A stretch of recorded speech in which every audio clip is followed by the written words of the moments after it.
हम इसी बीच सम्मिलित हुए हमारे नए अतिथियों और गुरुजनों का हार्दिक स्वागत करते हैं। हार्दिक अभिनंदन है आपका हमारी इस सांस्कृतिक संध्या में।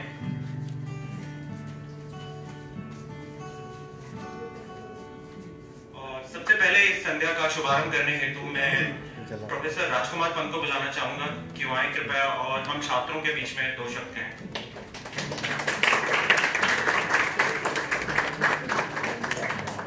बगल में रखिए।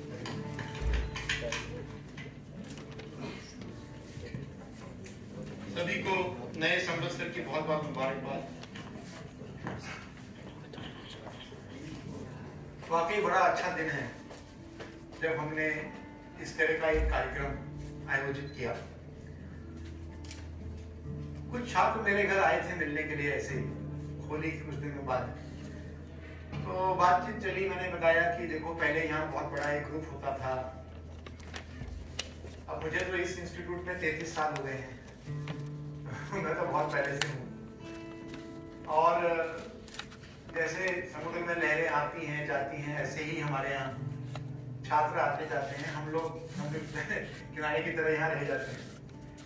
तो बहुत पहले एक काफी बड़ा ग्रुप था, हम लोगों ने बहुत भव्य होली का भी आयोजन किया था।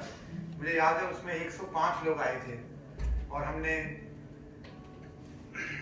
लेक साइड में एक कम्युनिटी हॉल है, उसको बुक करके उसके आंगन में पूरे रात को 12 बजे तक गाने बजाने हुए थे। उसके बाद मुझे याद है कुछ सालों पहले सॉन्गवेल में भी हमने एक घुघुतिया त्योहार किया था। तो इस तरह से कार्यक्रम यहाँ होते रहे हैं, लेकिन मुझे हर्ष इस बात का है कि यह हॉल पूरा भर गया है। जब हमने यह हॉल बुक किया था तो हमें उसमें 40 का एस्टिमेट था। तो उस समय तक 40 नाम आए थे, तो मैंने कहा ठीक है, एरोस्पेस डिपार्टमेंट में एक हॉल है जिसमें 70 लोग बैठ सकते हैं। और वो क्योंकि मेरे कंट्रोल में है तो मैं इजीली बुक कर सकता हूँ। फिर 40 का 60 हुआ, 70 हुआ। आज सुबह किसी ने कहा सर 80 हो गए। मैंने कहा रोक दो भाई, क्योंकि ऐसा ना हो कि लोग कहें कि हम आए थे जगह नहीं थी, कैसा अरेंजमेंट है। बट बहुत अच्छी बात है, बड़ी खुशी की बात है कि लोग आ ही जा रहे हैं, आए जा रहे हैं, अभी भी खत्म नहीं हुआ है। और जरूरत पड़ने पर कुछ कुर्सियां बाहर से ले आएंगे। बहुत अच्छा लग रहा है कि हम सब यहाँ सम्मिलित हुए हैं और इससे मालूम पड़ता है कि उत्तराखंड के लोगों की आबादी धीरे धीरे खूब जोर शोर से बढ़ रही है। बहुत अच्छी बात है। आईडी जैसा देश की आबादी तो बढ़ ही रही है, हमने चाइना को पीछे छोड़ दिया है। लेकिन मुझे कल्पना नहीं थी कि उत्तराखंड के छात्रों का समूह एक दिन इस तरह के हॉल को भी भर देगा। बहुत अच्छी लग रहा है और उम्मीद यही है कि ये पहला कार्यक्रम आखिरी कार्यक्रम ना हो और सब लोग और जुड़े और कई तरह के कार्यक्रम हम लोग करें। और इससे जो लोग अपने घरों से बहुत दूर आके यहाँ बैठे हैं उन्हें एक मौका मिलेगा अपनी अभिव्यक्ति का, अपने मन के उद्गार। अभी इतना बढ़िया स्वागत गाया गया, बड़ा अच्छा लगा। कुछ समय के लिए मन पहाड़ को चला गया, फिर वापस ये तो भला हुआ एसी का ठंडक का माहौल दे रहा है। तो मैं चाहूंगा कि हम लोग आज के कार्यक्रम को खूब ऊंचाइयों तक ले जाएं और भी मौकों पर मिलते रहें। कई पर्व त्योहार आते रहते हैं, न भी हो त्योहार पर जरूरी नहीं है, मिलना जुलना ज्यादा जरूरी है। तो बहुत बहुत स्वागत आप सबका। और छात्रों ने थोड़ी मेहनत करी है, पिछले 4-5 दिन से लगे हुए हैं। रात मेरे पास मैसेज आता था रात को, मैं भी ग्रुप में हूँ, तो 9 बजे 11 बजे 12 बजे मिलके ये लोग कार्यक्रम प्लान कर रहे हैं। अच्छी बात है। तो देखते हैं आप लोगों की तैयारी कैसी है। Thank you.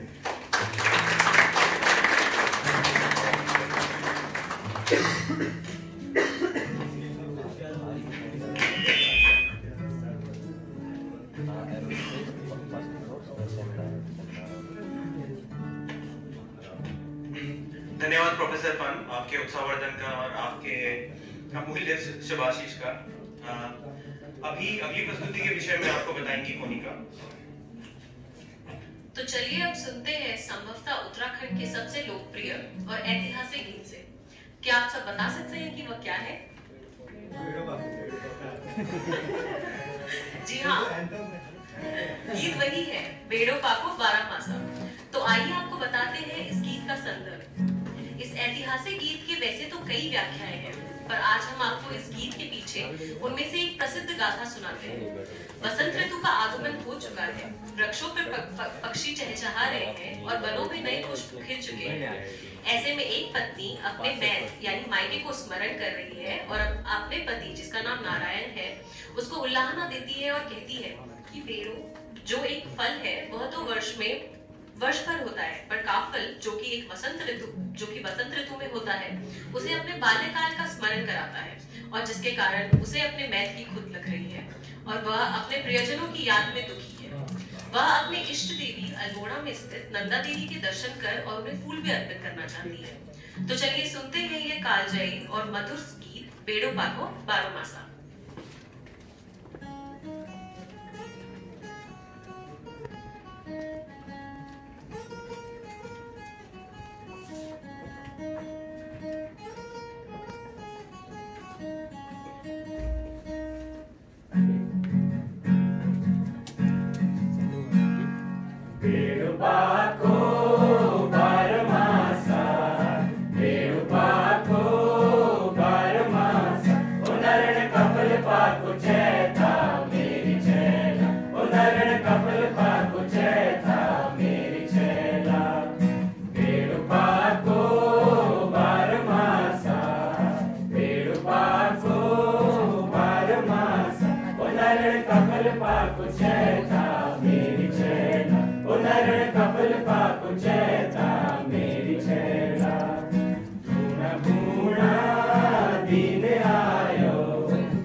tobacco, no, you would also sing. When you were little,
जैसा कि प्रोफेसर पंत ने कहा था, हमें भी प्रसन्नता की अनुभूति हो रही है सभागार को पूरा भरा हुआ देख के। हमें भी नहीं लगा था कि इतने लोग आ जाएंगे, परंतु हार्दिक धन्यवाद आप सभी का कि आप सब आए और इस अवकाश के अवसर पर भी आपने समय निकाला और आप सभी ने हमारा उत्साहवर्धन किया, हमारा साथ दिया। हार्दिक धन्यवाद आपका। वो अवकाश है इसीलिए आए फुल है पीछे चेयर लेकर लाओगे कैसे? ठीक है माया भी जो देर से आ रहे हैं आगे बैठे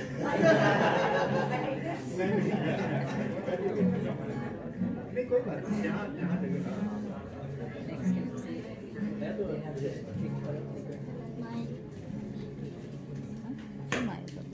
यदि सब बैठ गए हो तो हम कार्यक्रम को आगे बढ़ाएं। तो हम मात्र संगीतमय प्रस्तुति नहीं देना चाहते आपको, क्योंकि कई लोग हो सकता है कि जो गढ़वाली कुमाऊनी का ज्ञान न रखते हैं वह थोड़े बोर हो जाएं इस कार्यक्रम में, इसलिए हमने आपके मनोरंजन की भी पूरी व्यवस्था की हुई है। अब हम एक प्रश्नोत्तरी से आप सभी का मनोरंजन करने का प्रयास करेंगे। ये मुख्यतः उन लोगों के लिए जिन्हें संभवतः उत्तराखंड के विषय में उतनी जानकारी ना हो। तो मेरा एक निवेदन है कि जो लोग इन प्रश्नों का उत्तर जानते हैं, खासकर जो उत्तराखंड से, कृपया इनका उत्तर ना दें ताकि और लोगों को भी मौका मिले और वह इन प्रश्नों के विषय में इनके उत्तर देने का प्रयास कर पाए। तो कोनिका शुरू करें। हमारा पहला प्रश्न क्या है? तो पहला प्रश्न है, Uttarakhand Day is also referred to as Uttarakhand Divas is observed annually on which day? Okay, ma'am ने पहले हाथ बढ़ाया। अच्छा, उत्तराखंड से। हम चाहेंगे कि जो उत्तराखंड से ना हो, यदि उन्हें इस विषय में पता हो।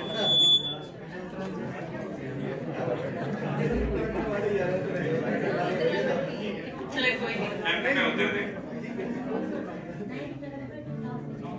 सही उत्तर आपका। आपके लिए छोटा सा प्राइज भी हमने रखा हुआ है।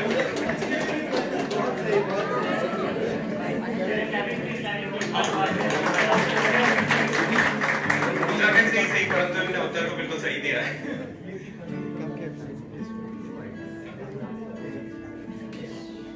अभी दूसरा प्रश्न आप सभी के लिए यह है कि संभवतः आप जानते होंगे कौन सा वृक्ष है। तो मैं चाहूंगा यदि कोई फिर से इस बार भी यदि कोई गैर उत्तराखंडी हो बता पाएंगे कौन सा वृक्ष है। हाँ ठीक है जी हाँ, आपको इसका हिंदी गढ़वाली कुमाऊनी नाम पता है? जी हाँ, इसका हिंदी गढ़वाली कुमाऊनी नाम है बुरांस। कृपया इनको भी पुरस्कार दिया जाए।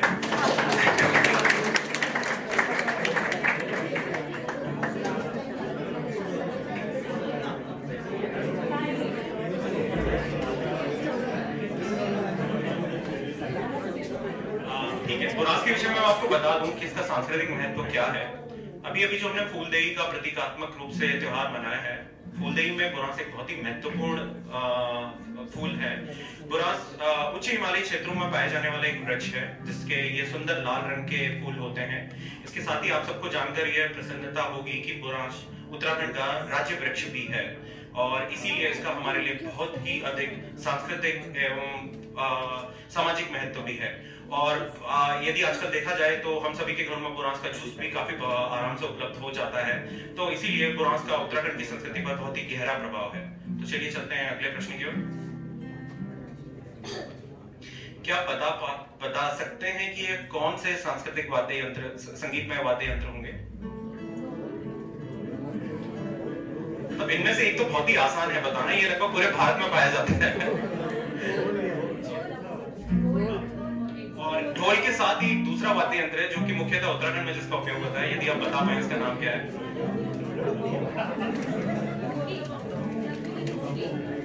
ढोल, एक तो ढोल है जो ये बच्चे के हाथ में आपको दिख रहा है, वो ढोल है। उसके साथ एक और वाद्य यंत्र है जो दूसरी फोटो में है। जी हाँ, दूसरा है दमाऊ। तो हमें 2 पुरस्कार देने पड़ेंगे, एक है ढोल और एक है दमाऊ।